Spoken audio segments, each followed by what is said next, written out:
Kia ora tātou katoa e hūtahi nei I tēnei rā. He ngā rangatira huri noa te tepu, tēnā koutou. Kua tai mai ki te tautoko te kaupapa. I tēnei wā, te kaupapa e pāna ki te tai ao o tēnei rohe ko nā tikahanu whānui tonu tēnā koutou katoa. E ngā manuhiri kua tai mai, ngā mahara mai. Me kariki a tātou, ti mato tātou hui. E te ātua tō mātou kaihanga, a whakapaingia mātou katoa me te kaupapa o tēnei hui. Aro haina o mātou hingingaro, o mātou nākau, he mahi ki ngā mahi pai, mo te whānau, mo te hāpori, mo te iwi nui tonu. Ako nā mai mātou kia humārere te titiro, kia tū mai e ngā wā e taumaha ana, kia puta mai te whakatau e te ana he tāu titiro. Ho mai te kaha, kia tūtaki pai o mātou mahi katoa, e inoi nei I rungi te ingoa o mātou kaiwhakaora a hiu karaiti. Āmene. Kia ora koutou. Kia ora. All right, let's get going. Any notices or apologies? Hearing none, we'll move on. Any conflict of interest declarations for the day? One of those, fine. Let's go to the minutes of 5th September for accuracy.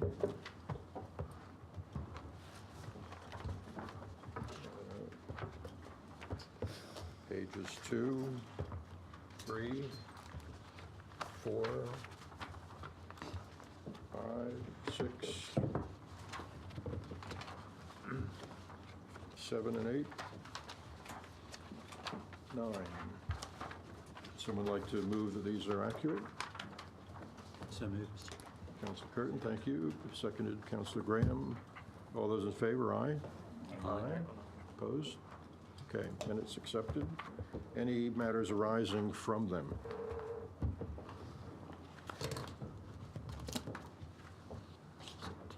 Appears not. We are just motoring along here. Follow-ups from the previous meeting are in the agenda paper, page 3.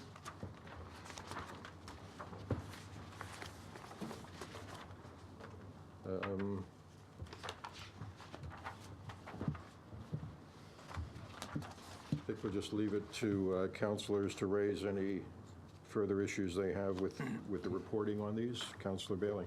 Thank you, Chair. Through you, item line number 7, Forestry/Management Conference.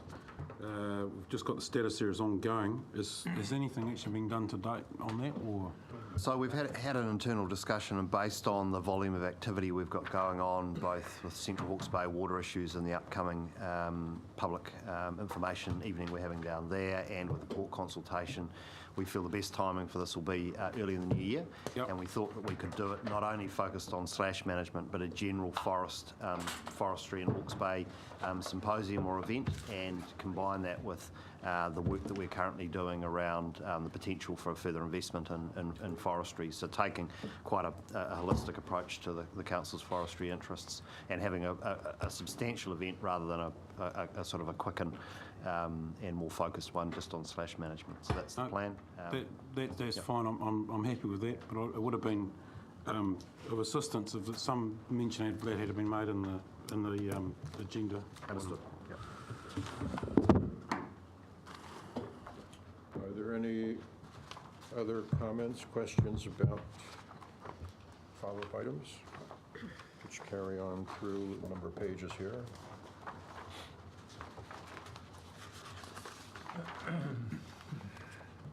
I have one question. This attachment that is has the word pinky in it, pinky, decision report on application notification. What page are you on, Chair? I'm on page 7. And then when you get to page 8 of that,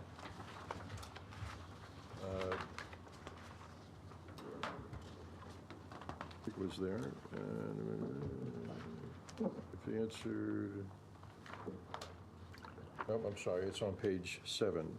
Item 3, public notification. If I'm reading this correctly, what this is saying to us, that if any applicant on a resource consent requests public notification, then it must be end of discussion. The matter Correct. must be publicly notified. That's correct.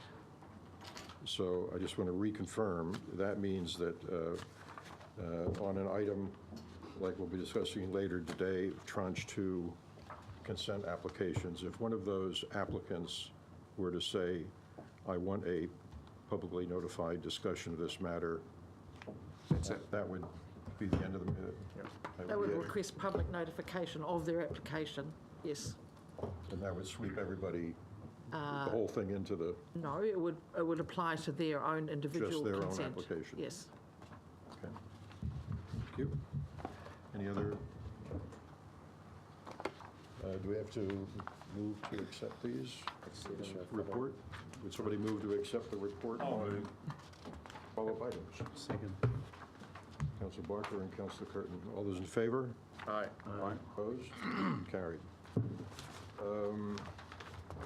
Any items of business not on the agenda?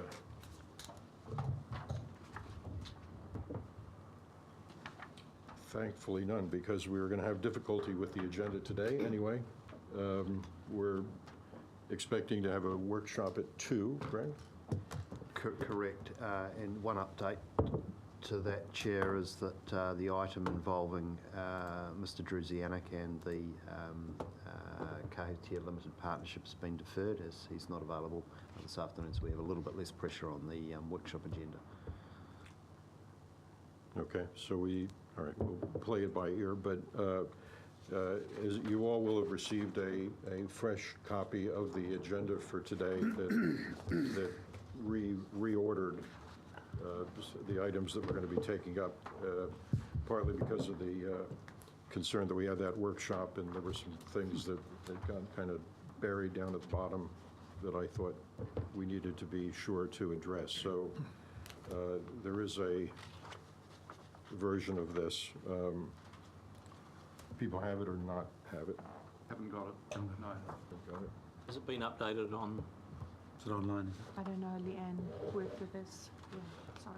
I don't know. I updated this morning before I came in, so. So it's not this one? That looks like this. Okay. No. No, we better get copies of it. Get some copies of this somehow. I was going to read.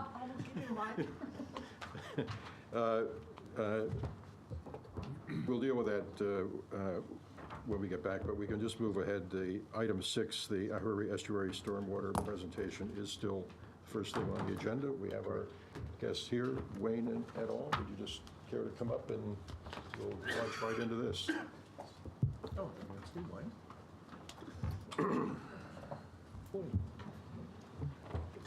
Snuck it on the background.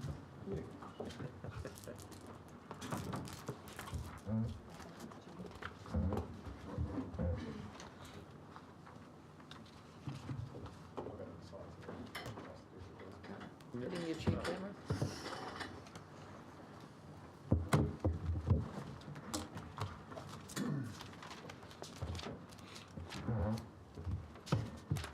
Morning, gentlemen. Wayne, would you care to kick us off and make some introductions? Okay, thank you, Rex. Thank you, Chair. Thank you, councillors, for inviting us along to provide a bit of an overview in terms of what Napier City Council is looking to do in terms of stormwater and wastewater management, and particularly with that focus around the Ahuriri Estuary. To my left, I've got John Kingsford, Director of Infrastructure. Got it. And we've got Cameron Burton, who's our Manager of Environmental as well.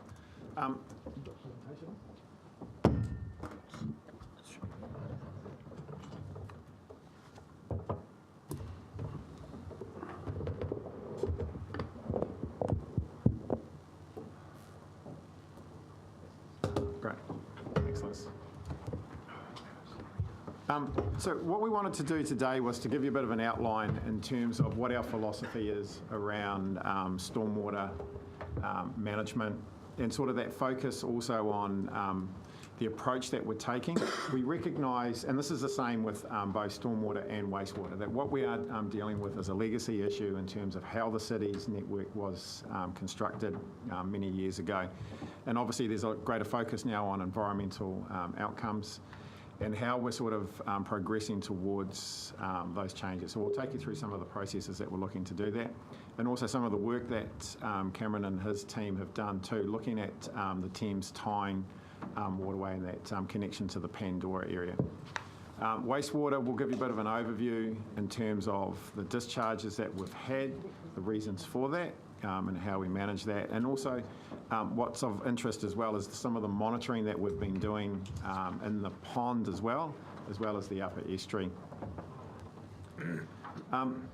As I've mentioned before, this is a historical issue in terms of what we're dealing with at the moment, and it's not a quick fix in terms of how you do it. But what has happened with Napier City Council is that there has been a change in focus in terms of how we do it and the leadership that we're putting towards that change. We've got new people on board following the major restructure that we did, which was completed earlier this year. Time's flying. 2017 was when it was completed, but we started in 2016. So we've got a whole lot of new people on board which have brought different skills and approach to the work that we're doing, and that's coming through in terms of that collaborative approach that we're doing, and particularly the stronger connections as well with the likes of T Committee, which Neil's a member of as well. It is about doing the right thing and having a plan in terms of how we do that, and how we use the evidence to drive our approach as well. And John and Cameron will take you through some of that there. But really what it's about is recognising the cultural, the amenity, the social and the ecological aspects of the environment of the Ahuriri Estuary, and taking an approach which delivers on all of those outcomes. All right, thanks Wayne, and I'd just like to emphasise a lot of what we do and what we're presenting in terms of where we're headed. We're doing it because it is the right thing to do.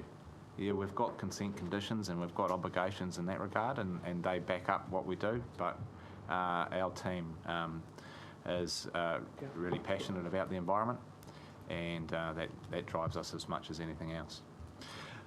So hopefully you have all seen a copy of the Ahuriri Estuary and Coastal Edge Master Plan. So that captures our vision and principles in terms of what we'd like to achieve around that space. And I guess that vision, it really is about a thriving, healthy and resilient Ahuriri Estuary and Coastal Edge. It's about connectivity, it's about quality, and it's about authenticity. So here's a snapshot of the first 12 projects and the timing and the funding associated with those. I'm not going to go through each and every one of those. I think you'll have a copy of this post the presentation. Some of this work is about study and collecting evidence to support the identification of the right treatment methodology for any contaminants or issues that we discover through that. We've identified funding for wetlands and improvements to outfalls, looking at upper catchment areas, Thames Tyne Street stormwater management. So it's quite a comprehensive list of projects that we have identified there. First and foremost, we need to collect the evidence that supports any solutions that we put in place. Thanks, Wayne. So it's not just about physical work in terms of what we're trying to achieve with our program going forward. We've got some planning and regulatory framework that can help set direction as well. So we have a district plan review underway now. Our district plan sets the rules for land development and activities, and surface of water activities. So we have an opportunity in our review to bring in some stronger framework around how to do the right thing, both in terms of what we do, but directing developers and our community in that space. integrated into our district plan, but perhaps a bit more of an engineering aspect is our code of practice for subdivision and land development. That is also up for review currently, and we are looking to bring in a lot more water sensitive design characteristics into that code of practice. This is the document that we require developments within our city boundaries to adhere to. It is the bottom line, I guess, in terms of quality for construction, and there's great opportunities in that to see better outcomes around stormwater, wastewater and the like. So we'll be driving that quite hard. So in terms of stormwater, we are promoting a whole of catchment approach to the management of stormwater. This is a philosophy that's been promoted through tanks, so this is nothing new, and it recognises that yes, we have a part to play in this space, and we're not shying away from our responsibilities, but we're one part of a puzzle, and so we need to work collaboratively with our partners in this space to achieve the right outcomes. So that's about collaborative aspirations, collaborative responsibility, but we're also looking to drive individual responsibility. So through the work that we have underway now and work captured in our plans around the estuary, we're looking to source track contaminants.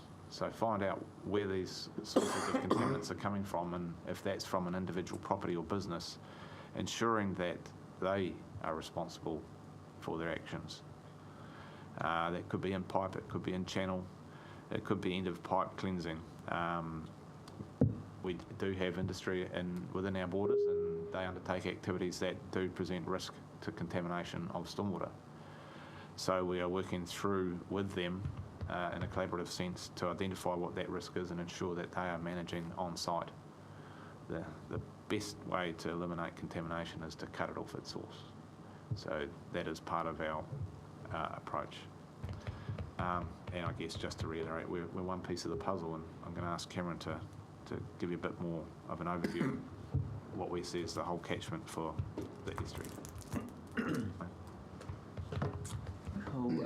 So, councillors, staff, this is an image of the full catchment of the Ahuriri estuary. It encompasses in the order of 14,500 hectares of area that drains to the estuary. You can see there, I'll start on the top left, the orange area is land within the Hastings District Council jurisdiction. There's 8,000 hectares there of farmland, subdivisions and rural residential areas. Up the top in the green is part of the Napier City boundary that drains to the Esk River, not to the estuary. Coming down, the grey area there is Bayview, which does have a drainage system that leads to the top of the very upper estuary. Purple area in the middle is Landcorp Farm, a significant chunk of the puzzle. To the right of that, the airport. And again, the green areas around the fringes in the bottom half of the picture there are areas within the Napier City Council jurisdiction that don't drain to the estuary. So what that shows you is that there are many parties which have discharges of their stormwater and drainage water into the estuary, and we have responsibilities, as do Department of Conservation, Landcorp, the State Highway Network, and our neighbours in Hastings. So to work towards the cleansing of the estuary to the levels that we would want to see, we all need to work together, because if one part of those pieces of the puzzle is clean and the others aren't, we're not going to reach our aspirational goals. Can I have a question as we go? I've got 1,000 questions. One of the things, working together, is the best way to work together through the Ahuriri Tea Committee group? The best way to pass forward. Quite possibly it's a very good vehicle and an opportunity to enable that. Everyone's in there. Absolutely. Certainly, through you, Mr Chair, I see that we're obviously got work underway now, and the committee is forming and setting their goals and aspirations. So what we're doing, I think, will help to inform of the state of the environment to some degree. I do envisage that the committee will provide us with direction and time that may help to modify or improve the programs of work that we have underway, but that's certainly going to be critical going forward. I can add to that. But just a question. When you say that you're but one part of the puzzle, doesn't that diminish dramatically your role in this? Are you the only entity that has pipes that run into the estuary, drains that run into the estuary? Aren't you the only entity where sewage overflows goes into the estuary? Aren't you 95% of the problem? Oh, I don't believe so, actually. And we'll, if you hold fire on those questions, we might be able to put some context on those, particularly in dry weather and some of the stats that we have come up with through our sampling.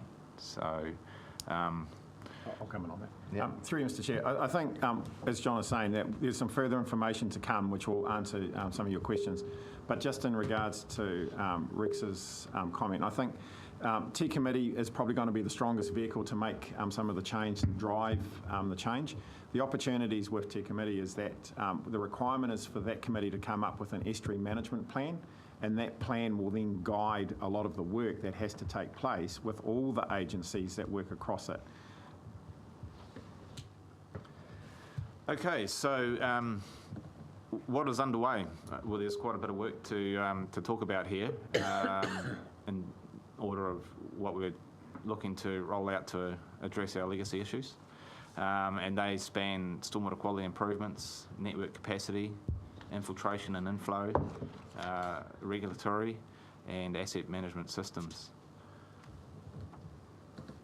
So in the stormwater quality improvement space, we have our master plans. You've seen the Ahuriri Estuary and Coastal Edge Master Plan. We're in the process of scoping up the development of an inner harbour master plan, because that's still a big part of the estuary and contributes to some of our challenges in that space. Hopefully you've seen the idea floating around of a regional park on what is currently Lagoon Farm, and driving some better biodiversity and environmental outcomes in that space. Napier City Council, as is a number of other councils, are investing in the development of a biodiversity strategy to help inform that work. And we're also looking to drive better environmental outcomes with a change of approach and design in parklands development. We also have catchment management plans in development, notably Thames Time Catchment Management Plan, and we also have a draft catchment management plan for the Piramu and West Shore Tidal Gates discharge. Next one. So network capacity is, we recognise that we have some challenges there. That's generally a challenge during wet weather with infiltration and inflow, but we do have some capacity constraints in our network across both stormwater and wastewater. So the first step there is informing ourselves of where those capacity constraints are. So we have the development of network models for both the stormwater and wastewater underway now, due to be completed by the end of the financial year. That will identify where we need to do work so we can focus our future investment in the appropriate way. There are known areas now that we're aware of, so that all forms up our needs analysis in terms of what work we need to do. We may need to gather further evidence to support that. It may be a condition, it may be line breaks or performance evidence. We also have consent conditions that are going to inform our investment going forward. So all of that helps us to paint a picture of and identify what projects we need to deliver on so we can scope and prioritise those. We will then be in a position to deliver those projects. So first and foremost, it is about gathering that evidence of where our investment is required. It's not an endless stream of money, so we need to make sure that the investment we do make achieves as much as possible. Infiltration and inflow, we have a peaking factor of about 4.5 to 1 during wet weather. So that is either inflow, which is coming off roofs or hard stand, entering our wastewater network, or groundwater in terms of infiltration entering our wastewater network.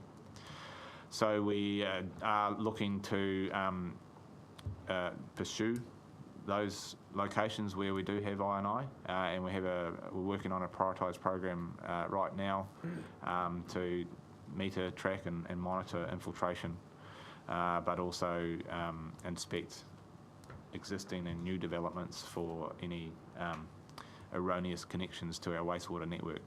And we have a targeted smoke testing program. We're just developing the contract now, hoping to go to market before the end of the calendar year for that work to commence in the new year. Regulatory, so we've talked about our district plan review that's underway now. There's quite a bit of work to do to bring that along, and a lot of that will be around development and how we can ensure that our development occurs in an environmentally sensitive manner.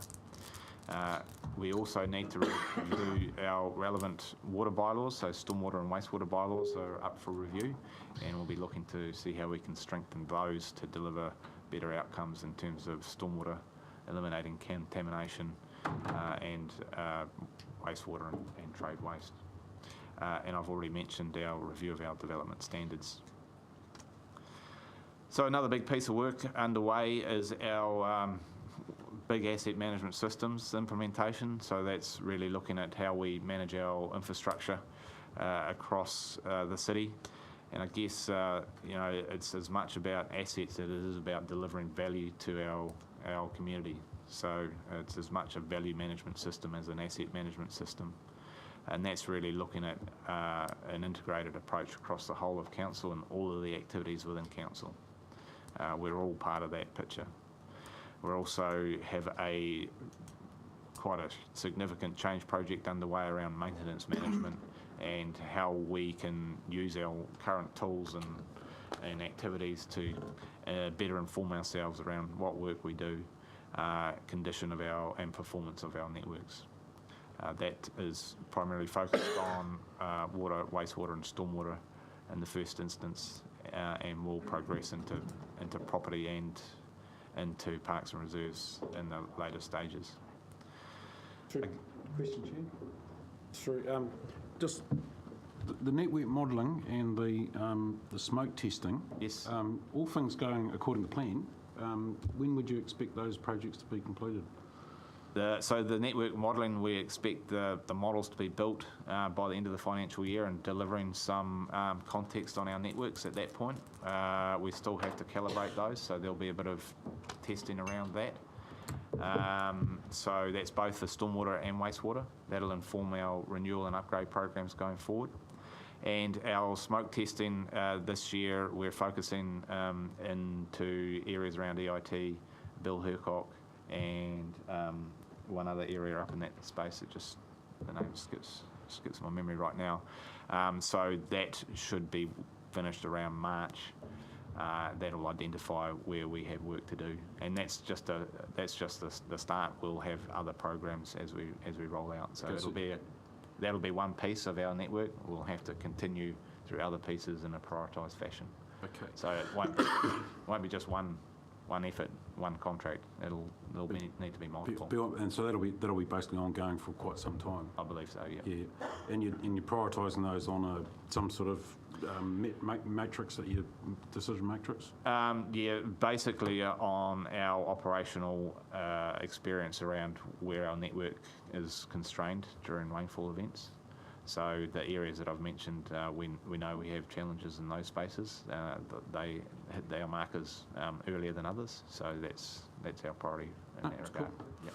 Thanks for that. Welcome. So just on the right there, we also have a SCADA upgrade project underway. We have pretty comprehensive SCADA, which is system control and data acquisition, is what SCADA stands for. So that's the remote monitoring and control of our facilities. We have a pretty comprehensive array of SCADA on our water networks, but our stormwater and wastewater networks can be improved in that regard. And so we've got a full court press across the three waters to upgrade those facilities that will then help us to collect more data in real time around the performance of our assets. That's a piece of work that Chris is aware of, and we're open to sharing where we're headed with that, because there could be some economies of scale to be gained there by moving through that together. Cool. So one of the first project that has received funding approval from the LTP, the recent LTP process, is the initial project from the Ahuriri Master Plan, Coastal Edge Master Plan. That is a $100,000 commitment per year for 3 years, and that will look at a large suite of contaminants at around 25 key sites throughout the urban and rural waterways, both those that are within HBRC ownership and NCC. It's been confirmed this week that HBRC are matching us with that funding, which is great, and that will allow an awful lot more information to be gathered on what sort of treatment devices are appropriate for different parts of the stormwater networks that both parties are party to. For instance, we traditionally would find that there are high levels of nutrients within the rural land, and the treatment methodologies around removing those from waterways is quite different to what you would use in an industrial area, and vice versa. The contaminants then, if we are looking at certain sections of the streams throughout the city, if a contaminant is particularly high as an outlier at one site but not at the other, then we can narrow down our search and surveillance within those areas to try and work out where those exact sources of those particular contaminants are coming from. Again, collaborative responsibility within the waterways and pushing that back to individual responsibility within the industries themselves, if they are the cause, or residential sites that may be the cause, or any other activities that might be out there that are creating contaminants that we don't want to see within the stormwater. As part of that funding, there'll be a huge amount of data analysis, laboratory results analysed to ensure that we're getting proper trends over time, and it will enable us to make sure that we're doing the right thing and investing the correct money to do the right thing for treatment purposes. It's all very well bowling out there and trying to build a wetland or put a proprietary device in to take out certain contaminants, but when you don't have the full information about what's in those strategic parts of those streams and waterways, then it could be doing something, but it might not be doing the right thing, and it may become an investment that's completely ineffective. So we'll utilise all of that information throughout the 3-year process, but at the end of it, we will have a full picture of what's entering the stormwater networks that are held within the city, and will be starting to implement the design of constructed treatment systems to reduce the levels of contaminants entering the estuary. Can I just come in here, if you don't mind, Cam? Just going to the issue of our joint responsibilities for waterways and the drainage system. There's a really good overlay of, particularly on the plains here, of who administers what. Where are we at in that discussion between councils around where we're heading with that and potential mitigation, particularly in relation to tank, for example, rural land use affecting those drainage systems? It's all very well testing that. So 2 questions there. One is, where are we at in discussion between councils, and secondly, what options are there to manage contamination? Right, so I suppose for the first part of the question, where are we at in responsibility of who owns what, in effect? 70% of rainfall and contaminants that enter the stormwater networks in Napier City itself, discharge to the estuary via a joint consent held by Hawke's Bay Regional Council and Napier City Council. So there's joint responsibility there for all of the stormwater heading out from the West Shore tidal gates, Paramu Pump Station. Within the waterways themselves, there's quite detailed GIS mapping of whose responsibility is what as far as the councils go. But there is a liaison group that we have between these two parties, Regional Council and ourselves, that is held monthly to discuss and decide, make decisions on those sort of queries around whose responsibility is what. The second question, the treatment types and the responsibility of those. Again, I would foresee that it's a joint collaborative approach on how those are built. The information that we will be obtaining through the initial project will provide detail to that to enable joint ownership depending on ownership of the waterways and what our overall collaborative outcomes are. So just to continue this a little further, is there a solution, or is there a scenario where one of the councils takes full responsibility for start to finish? I mean, I'm hoping that, for example, the monitoring and data is fully joined up, and we are collaborating on that. But then on top of that, is there a solution in there to have one council administer from start to finish those waterways? That's one of the potential options that may come out of all of this. At the moment, as far as I'm aware, there's no particular desire of one council or the other to take full ownership. Perhaps I'll jump in and just add that we've had preliminary discussions about the fact that some consolidation of ownership might bring some benefits in terms of overall management, but those conversations are reasonably early.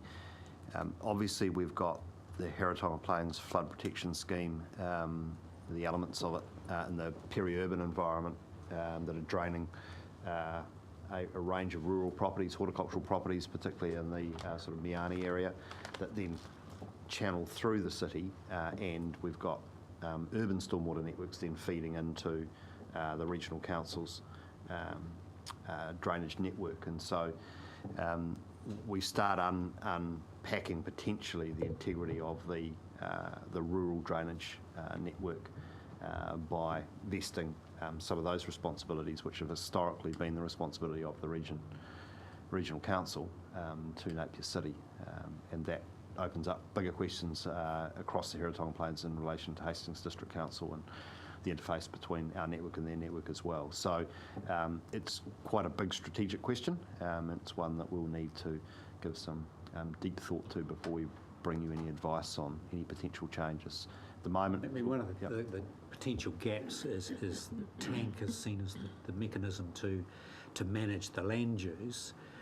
But if you think about the holdings there, which are likely to be a lot of under 4 hectare sites and a lot of, if you like, horticultural use, we've got a deficit in our ability to manage land use. So that's one question, the land use itself, and the other one is what is the best way of administering these respective networks, waterways? Is it one? What are the advantages of putting it under one management structure?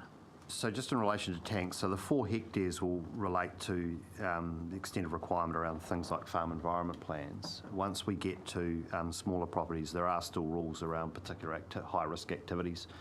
For example, a feedlot that was smaller than 4 hectares might not trigger a farm plan, but will trigger a bunch of other rules, particularly in relation to drinking water, but also the more generic rules around the impact of animal effluent on the surface water environment. So there are a bunch of rules that apply that will come through TANC that will give us some degree of control over land use, even if it's smaller than 4 hectares. There are a whole bunch of provisions in the TANC plan change related to stormwater network, as you would be aware, and also there are a range of controls in relation to on-site wastewater treatment, which many of those smaller properties have. So the tank does give us a range of controls around activities, which I think all support the direction of travel here, which is improved stormwater quality and the discharges to the estuary. So I'm not aware of any significant gaps that we have arising from the tank plan change in terms of managing land use, but that's something we'll check in with the team just to make sure that we're covered. Just a follow-up to that, Chair, what's NCC's view of the tank framework? I mean, have you guys got a view on that yet, or have we presented that yet? No, can't.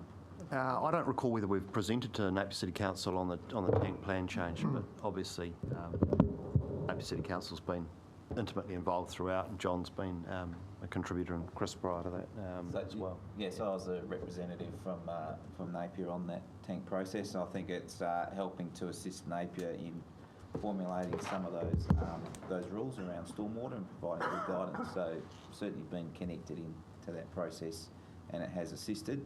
But again, a lot of that work still needs to be done and formalised, and there's a lot of process and formality around some of those changes. Generally supportive, though? Generally supportive, yeah.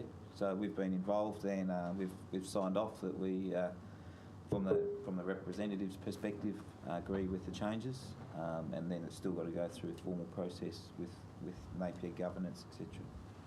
Thank you. Question, Chair. Are we in question time now? We're going to hear the rest of the presentation. Let's hear the presentation. Go for it. I'm waiting for some answers I've been promised. So just through you, Mr. Chair, if I could just follow up from what James has discussed in terms of the ownership model. It's NCC aren't against a change in ownership of drainage per se, but as James has clearly pointed out, it's a pretty complex beast.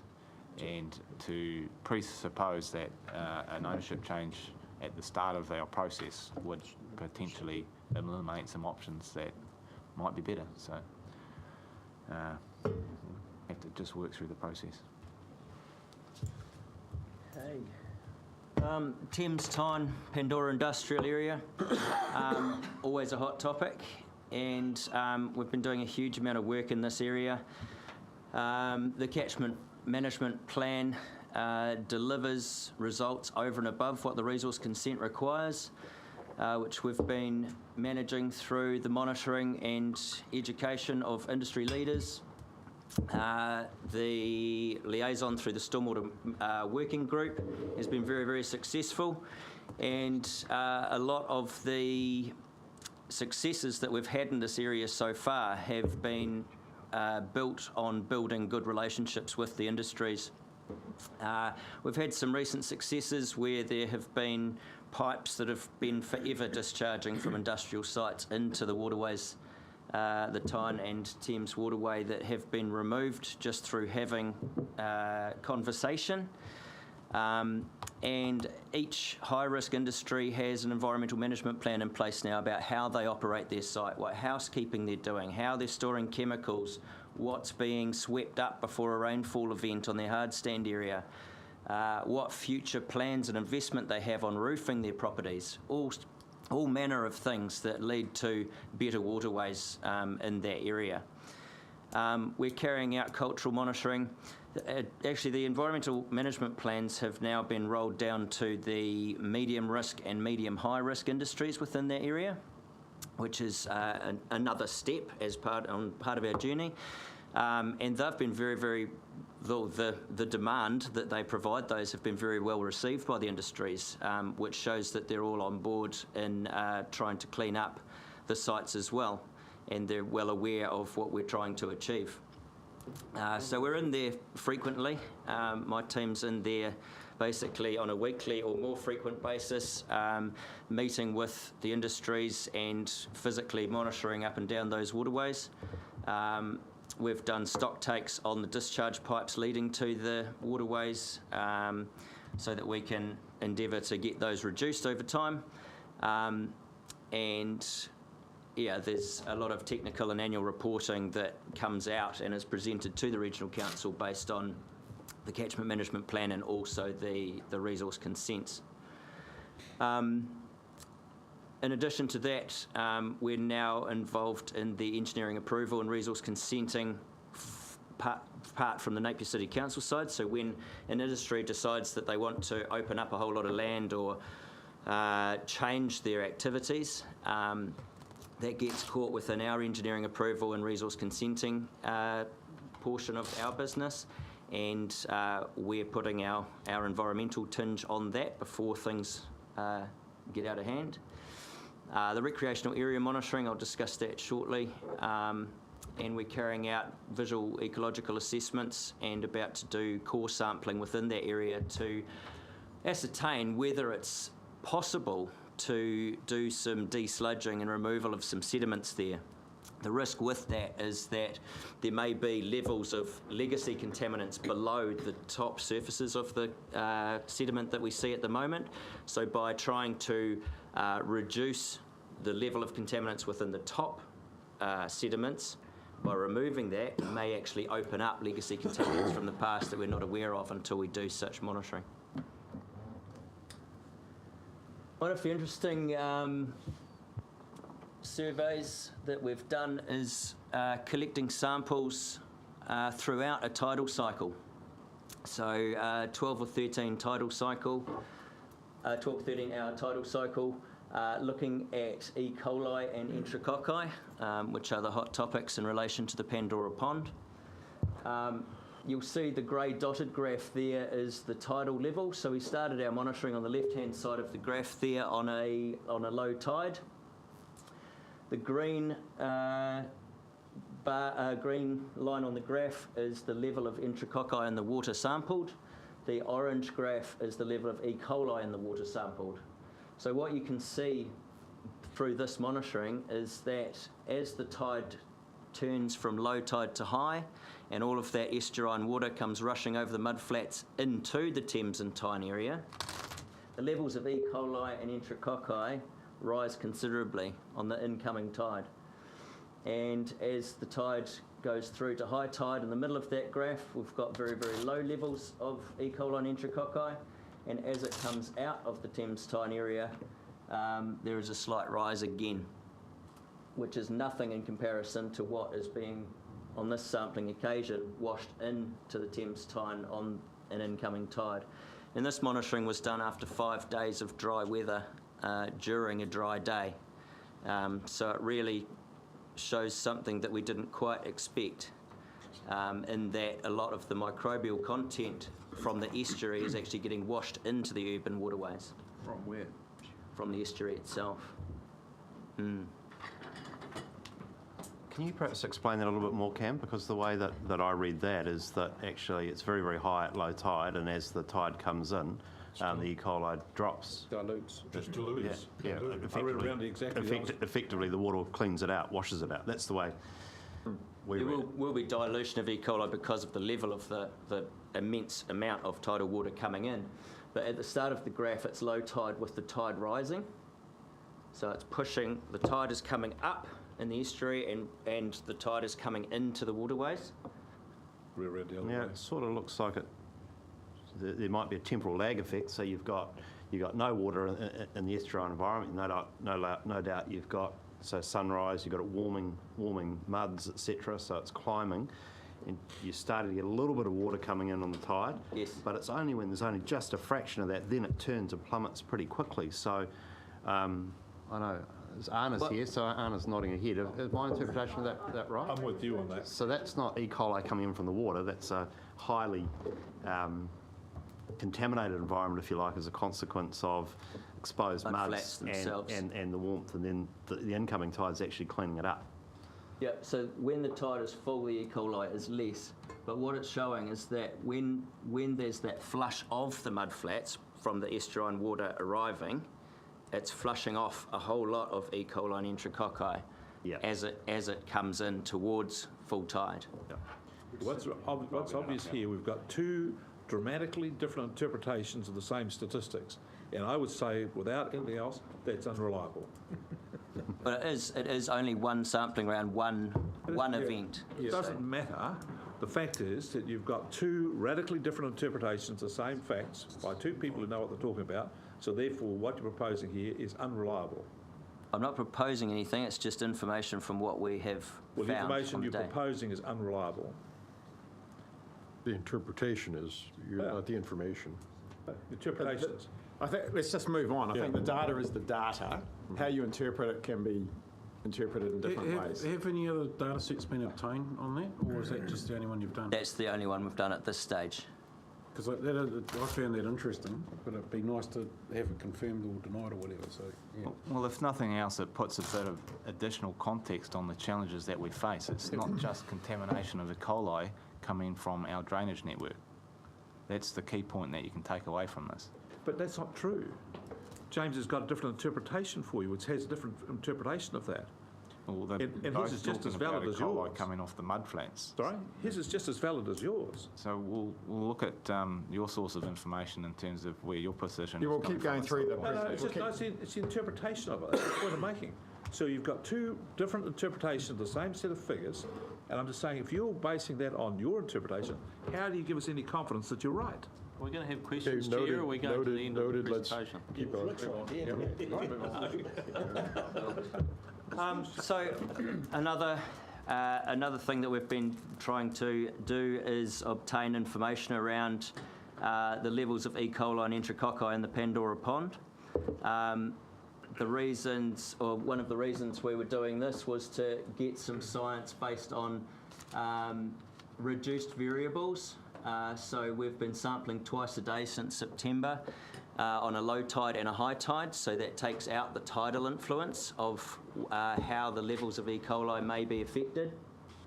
The blue lines there are rainfall, so there is a trend there that shows that when there is rainfall, there is E. coli washed into the pond environment. And largely since about mid-October, during the rainfall events, we've had small peaks, but not enough to push it over the low contact recreation guide for what the public health unit called safe for swimming, or safe for contact recreation. So this is information that's provided to event organisers, for instance, Iron Māori, Triathlon, Hawke's Bay, the Optimist Yachters, and people that are using the Pandora Pond area on a weekly basis. And it's solely informational to detail what goes on, but to be able to make calls in the future about when there's a particular rainfall event of a certain size, what advice we provide the public around having contact with the Pandora Pond beyond that rainfall event.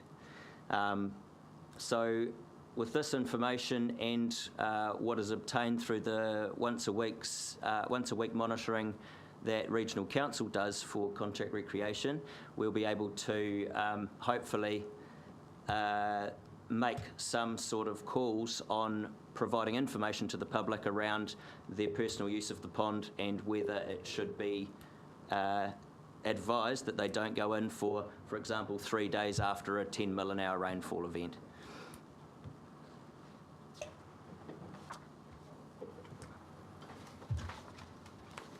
Okay, so we thought it would be apt to share a bit of information on our emergency discharge of diluted and untreated wastewater into the open drainage network, discharging to the estuary. That occurred on the 6th of September. So we're going Just so I know how to crack the whip here, how many slides would you Good question. crack the whip? There's 3 or 4. Either 3 or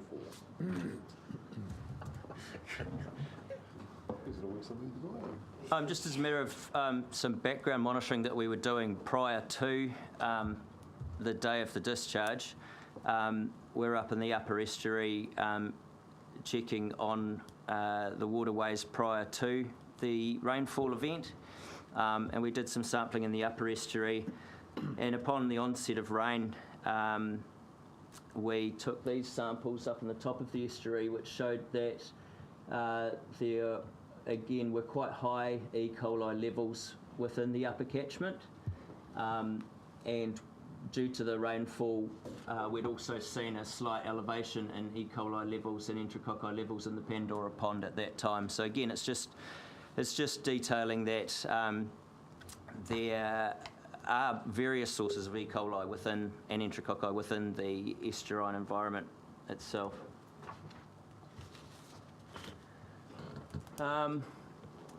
This graph shows some of the monitoring that we were doing prior to the event where the discharge occurred. So the red dotted lines, the left-hand red dotted line is the around about the time that the discharge began at 1 a.m. on the 6th of September. Due to the rainfall event, and the blue line is upstream of the area that the discharge entered into the estuary. So upstream of the discharge point, there was a rise in E. coli up to above the 40,000 mark prior to the discharge occurring. Sampling early the next morning, when the discharge was still going, there's the peak there in the green, which shows the level of E. coli downstream of the discharge point at the West Shore Tidal Gate, with the blue line showing a continued peak or rise of E. coli coming from the upper estuary. So the difference between the upper estuary and downstream, which contained the wastewater discharge, was in the order of 15 to 20,000 E. coli per 100 mil. As time went on, the levels of E. coli and enterococci reduced, both in the upper and lower estuarine environments. And after that 2:15 in the afternoon sample, while the discharge was still occurring, there becomes a balance between the levels of E. coli in the upper estuary and the lower estuary, despite the discharge still occurring.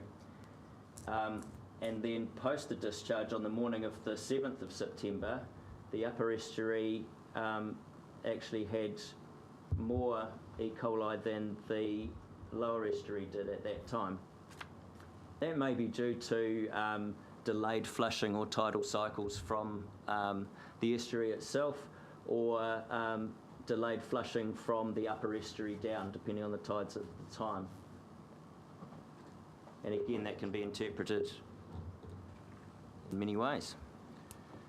And so if you could just flick back there, Wayne, thank you. I think that what that demonstrates is that while our networks do contribute to the issue in the estuary, we're not the only contributor. So in that regard, no, we're not 95% responsible for everything that happens in the estuary.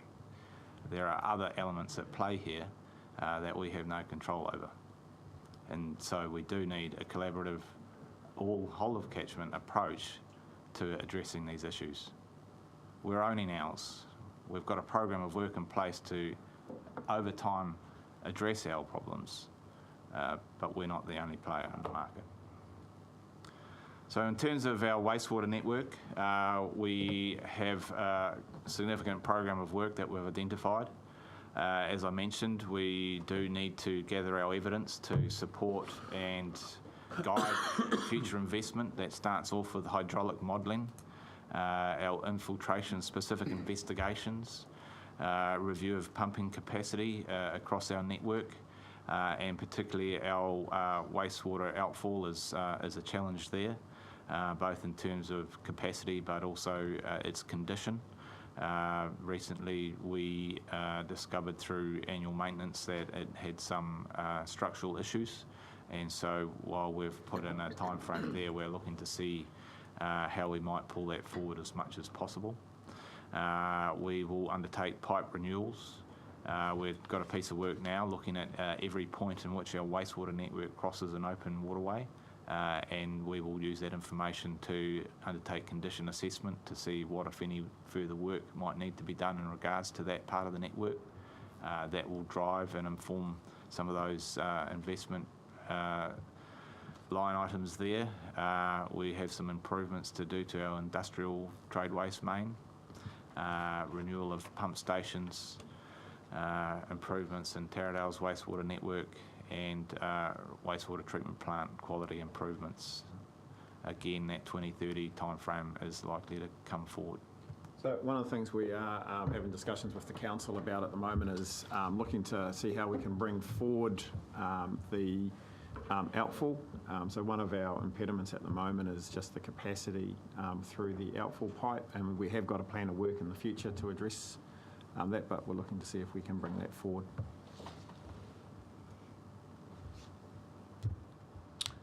So the issue that has arisen about interpreting the science, could we get into that a little more? I mean, the beauty of the tank process theoretically was that there was to be such intensive collaboration amongst the science folks that by the time it got to identifying scale of problem, nature of remedy, and so forth, there was an agreed upon science basis to here is the situation, here's what we think is going on, we all tick that box, and now let's get on with it.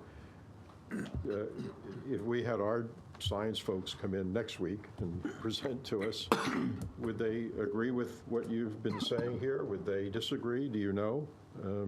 I think in that particular graph, we agree that there was E. coli washed in on the tide from the mudflats or from elsewhere within the estuary.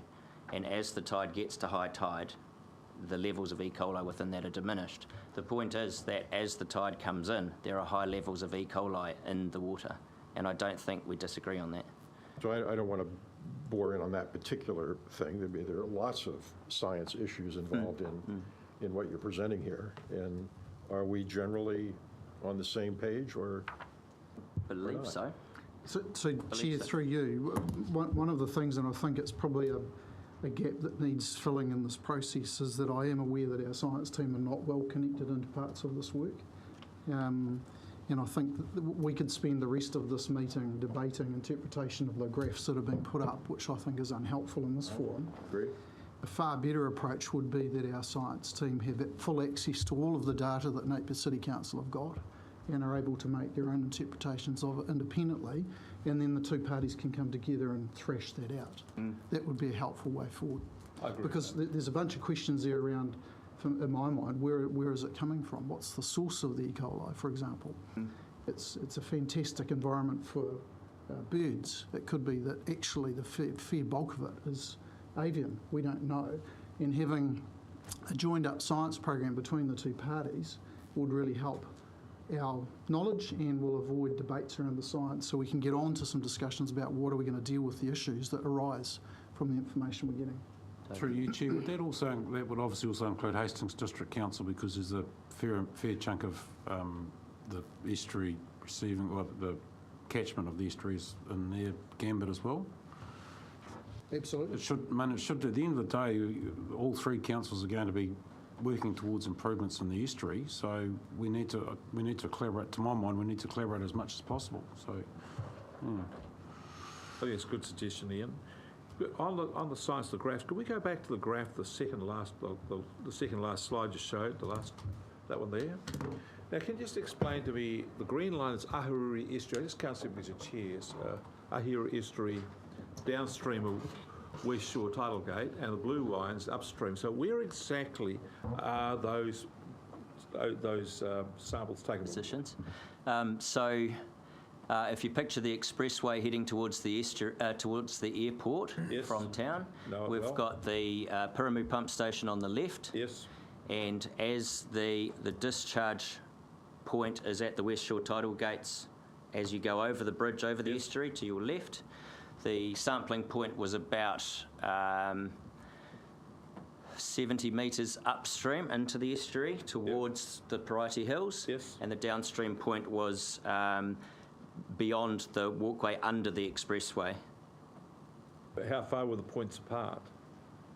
They would be 100 metres? 150, 200 metres probably. Okay.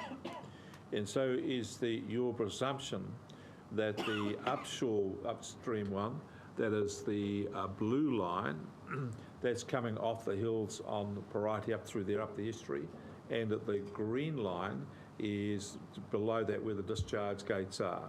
That's correct. So that's your assumption. And what was the tide doing during that period?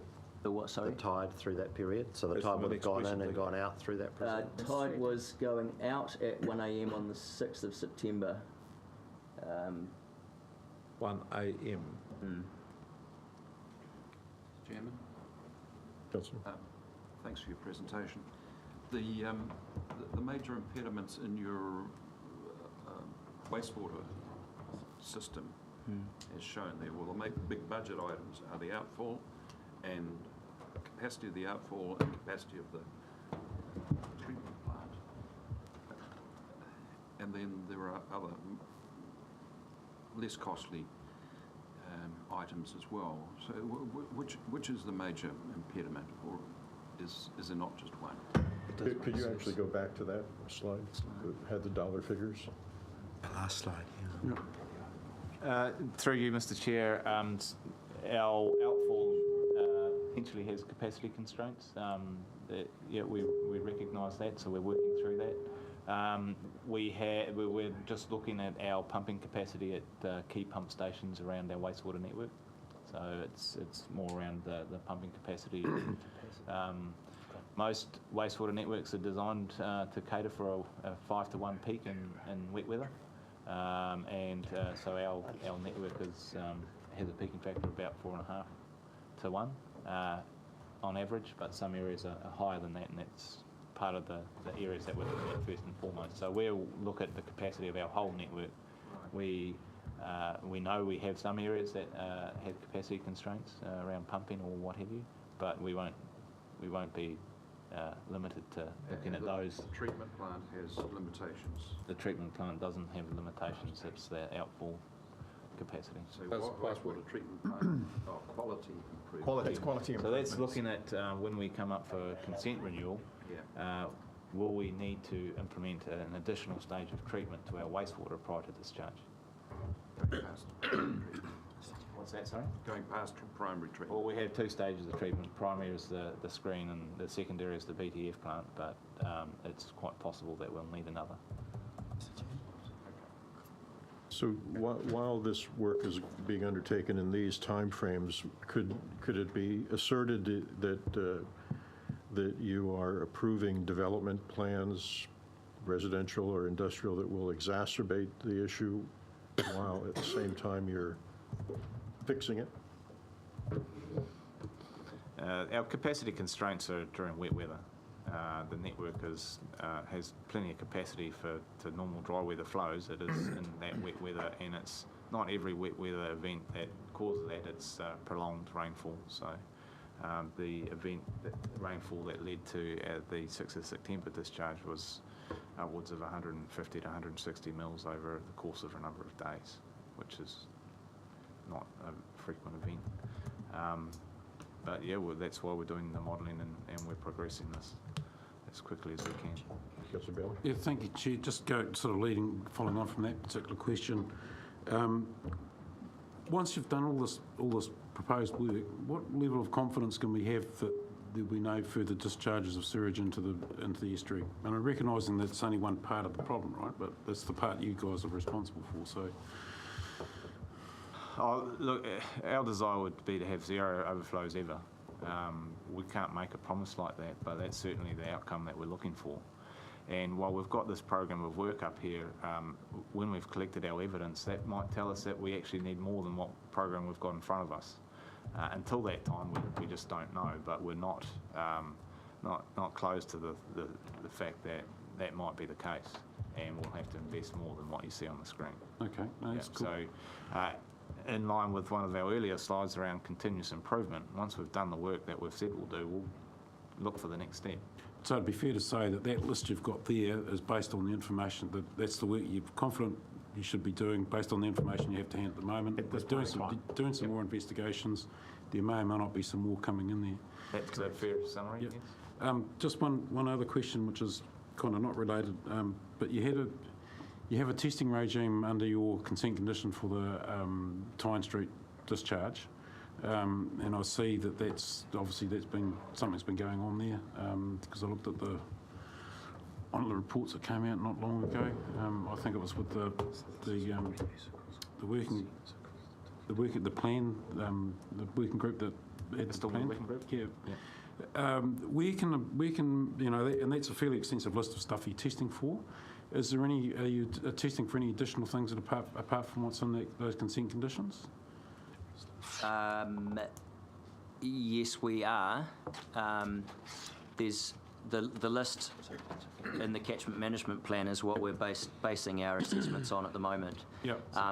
When there is a desire for different contaminants to be captured or analysed, or there's an event, for instance, that may result in contaminants that are not on that list, then we would most definitely test for those at the time. That's cool. Send through the list of what we're testing for. If you it's in those consent. It's in that stormwater working group thing which I've had a read of. So I'm just trying to.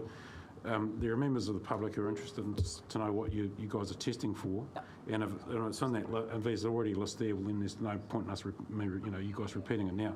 So the other one is that the public can find a copy of those results anytime. I assume we get them through our state of environment reports, or you guys would have something similar. You get them through your annual reporting through our annual reporting process to you for those particular consents. I think it was a 260-odd page document this year. And the important thing to note with the catchment management plan is that although it's finalised as such now and has been authorised by the Regional Council, that it's not finalised and put in the cupboard. It is important that it's a continually changing and evolving document to enable exactly what you're It's a living document. Yeah, absolutely. Yeah. No, that's right. It's a cure for insomnia if you really want it. So, that's all good. Councillor Curtin? Yeah, thanks. We need to bring this to a close. Yes, here. thanks very much, Mr. Chair. Probably a question for Wayne. I referenced earlier the focus on the waterways and how we might better manage those, and the estuary itself. I don't really care where the contamination is coming from. I know there's contamination there, we need to deal with that. So whether it's an incoming tide, outgoing tide, it doesn't worry me. What are we going to do about it? Is in a similar vein to the waterways, is there a bigger solution for together collaboration with Napier City and Regional Council around the whole catchment oversight and inputs, and is there a better way we can organise ourselves to do this better so that the consequence, which is contamination in the major area that Public Hawke's Bay and wider play in, is safer? Irrespective of the source, what is a good way of administering ourselves to make it different? Have you got any thoughts on that? Geez, that's a big question. I'm just thinking of a district plan scenario. I think the opportunities with that is through the T Committee. And I keep coming back to T Committee has all the right parties on that committee. And as you're aware, the T Committee is going through, it's identifying what its vision is, what its outcomes are that it requires for that environment. And then that will then lead to the development of a plan. I think that's going to be the best vehicle to get the collaboration occurring. How, in terms of where the ownership of the assets, how you then manage the various drainage networks across it, I think that's going to be sort of irrelevant in terms of the plan and then the work that you've got, because that will provide the vehicle to identify all the work that needs to take place, and then you'll be able to have reporting mechanisms against that work which needs to take place. So I think that's the way that we need to be pushing forward. Councillor Graham, would you care to move that we receive this and then comment? Thank you, Chair. I would move that we receive the report from the Napier team, and I would like to speak to it if that's... Would someone second? I'll second Councillor Wilson. Okay. So thanks, guys, for your presentation. I really appreciated it. And I think everyone around this table appreciates that we're all faced legacy issues. You know, no one would put an industrial site, wet industrial site, next to the estuary now. No one would do the things that we're doing, trying to fix the Tuki.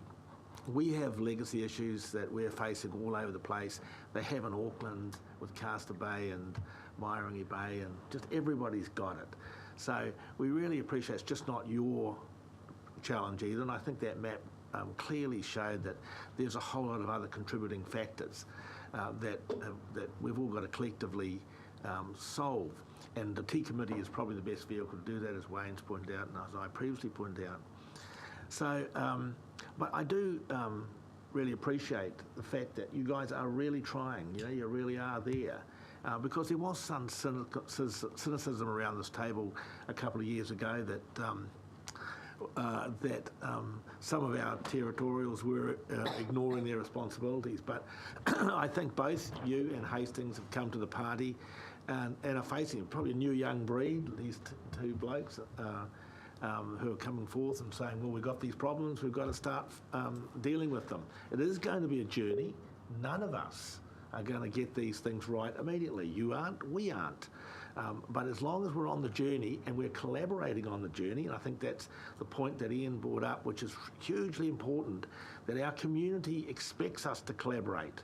And we need to collaborate because we've got different scientists in our group, and you've got your scientists, and Hastings got theirs. And they're part of this issue too, because they're the top part of the estuary, so I rightly talk about them. But if we can collaborate, and we can collaborate around the Tea Committee, because that's Tāngata Whenua are involved there as well, then I think we will start the journey of solving this. So I really appreciate your passion in this and your desire to get it right, and I think we all do around this table. So thanks. Thank you. Councillor, second. Oh, just to say briefly, it's good to see the level of commitment you've got there.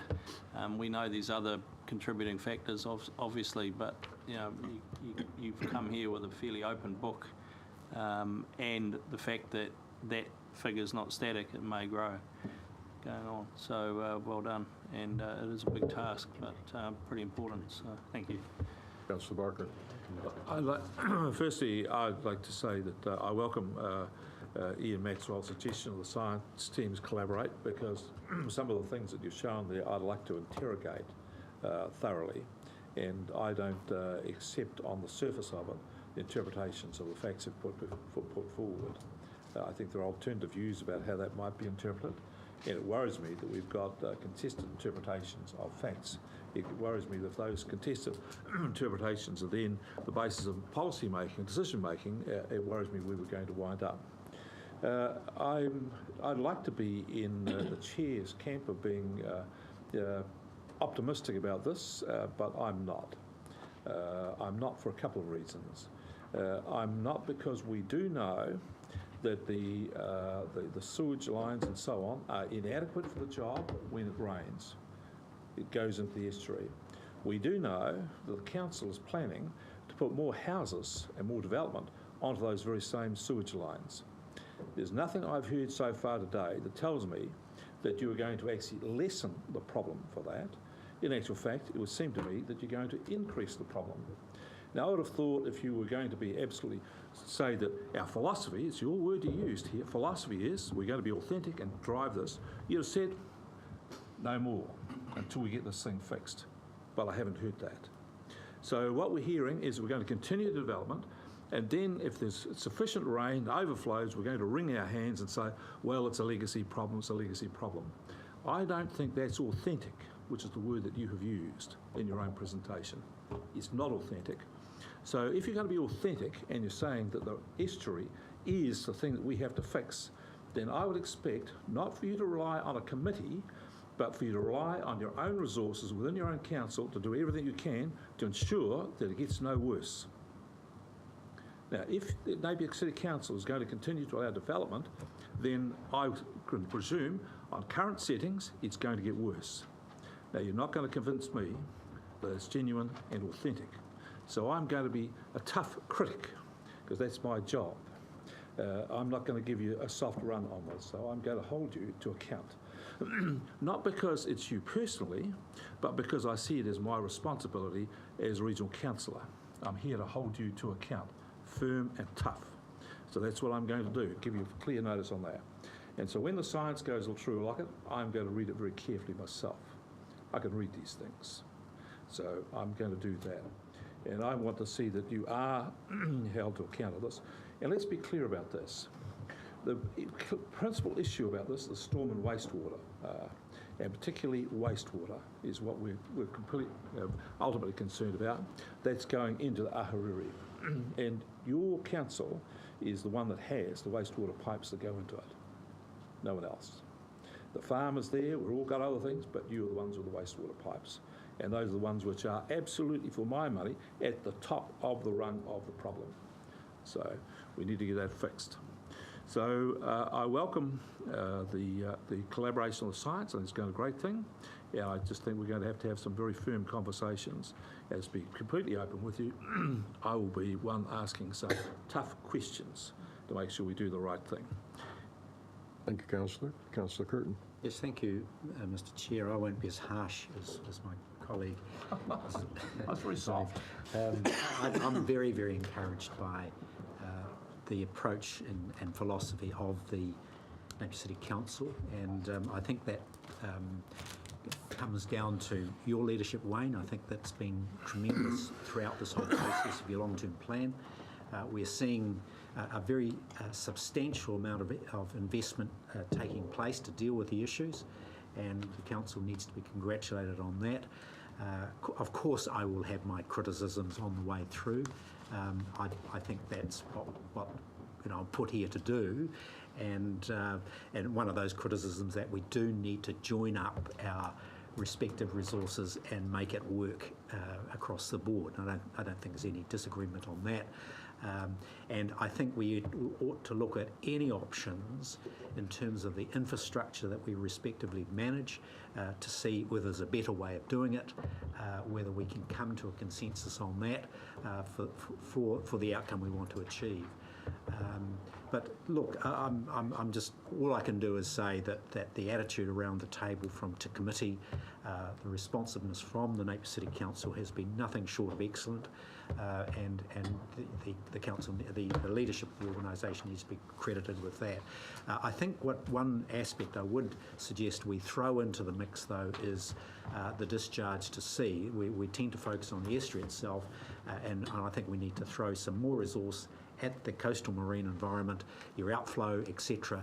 And we've committed as a council to do more of that, and we need to join that piece of knowledge up as well, so that we're getting it right both on the land and out there on that water, because that is Napier, that is the Hawke's Bay region, and we need to look after all parts of our region.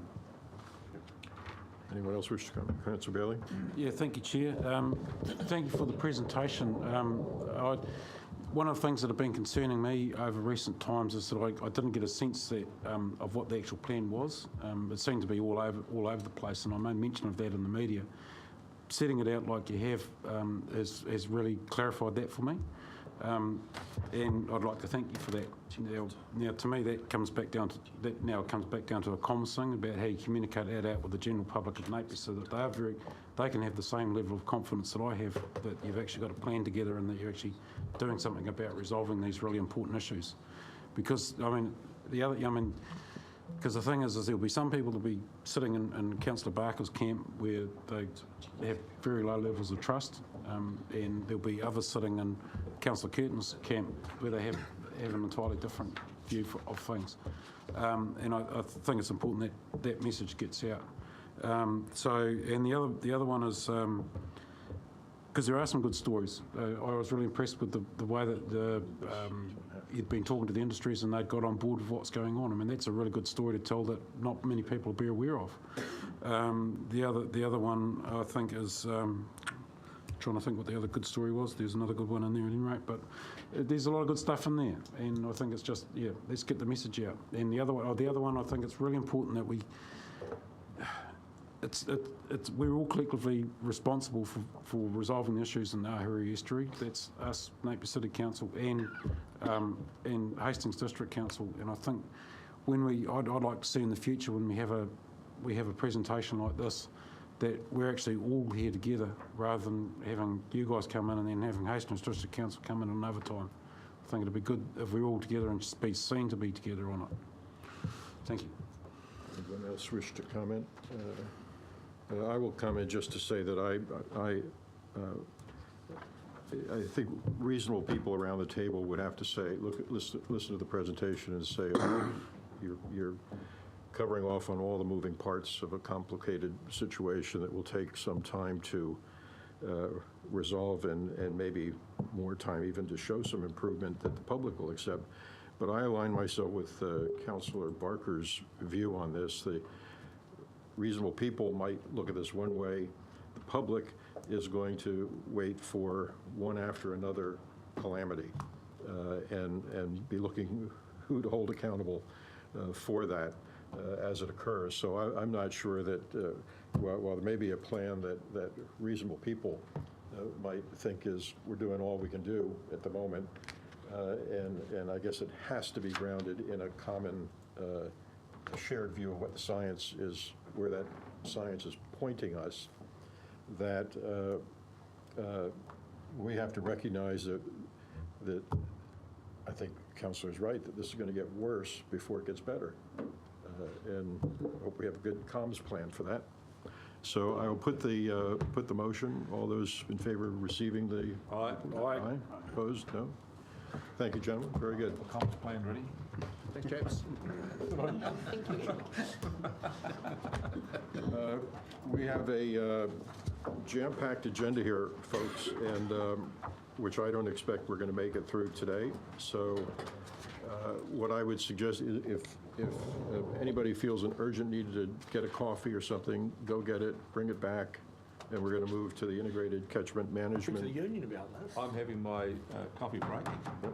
Will we 10:35? You can bring your buddy new wave boss class tactics here, but that was me. Out, brothers, out. New wave boss. At 10:35, I'm expecting a quorum back at the table, and we'll continue the meeting. Love it. That union thing comes out, eh? The old union. Yeah.